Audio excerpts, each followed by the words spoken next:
తెలుగు వీరలేవరా దీక్షభూని సాగరా భరతమాత స్వేచ్ఛ కోరి తిరుగుబాటు చేయరా. ఈ పాట విన్న ప్రతి ఒక్క భారతీయుడికి గుర్తొచ్చేది ముందుగా మన మన్యం దొర అల్లూరి సీతారామరాజు గారు. వారి యొక్క 127వ జయంతి సందర్భంగా ప్రజలందరికీ శుభాకాంక్షలు తెలియజేస్తున్నాను.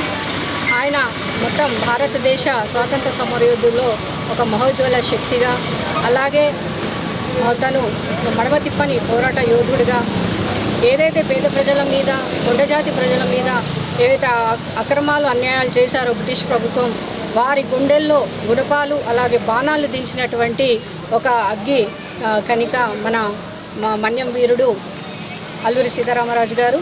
ఆయన తను చేసినటువంటి తను జీవించింది ఒక 27 సంవత్సరాల మట్టికే అయినప్పటికీ కూడా చాలా చిన్న జీవితం అయినది. ఆ జీవితంలో కూడా ఎవరు చేయనంత దేశ స్వాతంత్రం కోసం పోరాటం చేసి మరి ఒక దేశ చరిత్రలోనే ఒక అధ్యాయాన్ని, కేవలం ఒక 2-3 పుటలు కాకుండా ఒక అధ్యాయాన్ని రచించుకున్నటువంటి మహా అగ్గి వీరుడు మన మన్యం దొర అల్లూరి సీతారామరాజు గారు. ఆయన 1897 జూలై 4న మరి విజయనగరంలోని పాండ్రగి జిల్లాలో వెంకటరామరాజు అలాగే సూర్యనారాయణమ్మ గారి సంతానంగా జన్మించడం జరిగింది.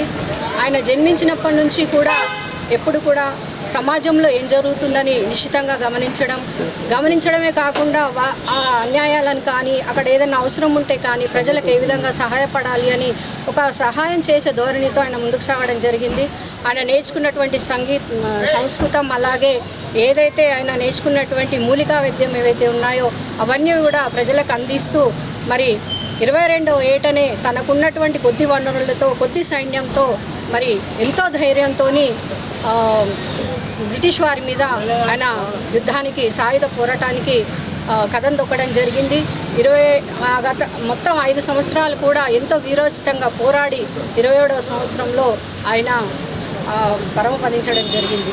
ఆ చిన్న జీవితం అయినప్పటికీ కూడా ఆ జీవితంలో ఆయన సాధించినటువంటి ఏదైతే గొప్ప ఇది ఉందో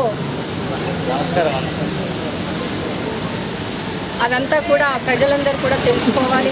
ఎందుకంటే ఇప్పుడున్నటువంటి యువత తాము చదువుకున్న దానికి ఉద్యోగం చేస్తున్నామా అనే ధోరణిలో మాత్రమే ఉంటున్నారు. అలా కాకుండా తమకున్నటువంటి జీవితంలో ఏదైతే మనం చదువుకున్నామో దాన్నన్నింటినీ కూడా మనం అటు ఫ్యామిలీని కేటాయిస్తూ, అలాగే మన ఉద్యోగానికి కేటాయిస్తూ, సామాజిక కార్యక్రమాలు కూడా చేస్తూ మరి సమాజంలో ఉన్నటువంటి అన్యాయాలను, అక్రమాలను అరికడుతూ మనకున్నటువంటి గొంతుకని విప్పుతూ మరి మనమంతా కూడా సంఘటితంగా బయలుదేరితే మన భారతదేశంలో కూడా ఎలాంటి అరాచకాల అక్రమాలు జరగకుండా అంతా సాఫీగా ఉంటుంది. భారతదేశం ఇంకా బలంగా అయి మరి ముందుకు వెళ్ళే అవకాశం ఉంటుందని ప్రజలందరికీ తెలియజేస్తూ మరొక్కసారి అల్లూరి సీతారామరాజు గారి జయంతి సందర్భంగా శుభాకాంక్షలు తెలియజేస్తూ ముగిస్తున్నాను.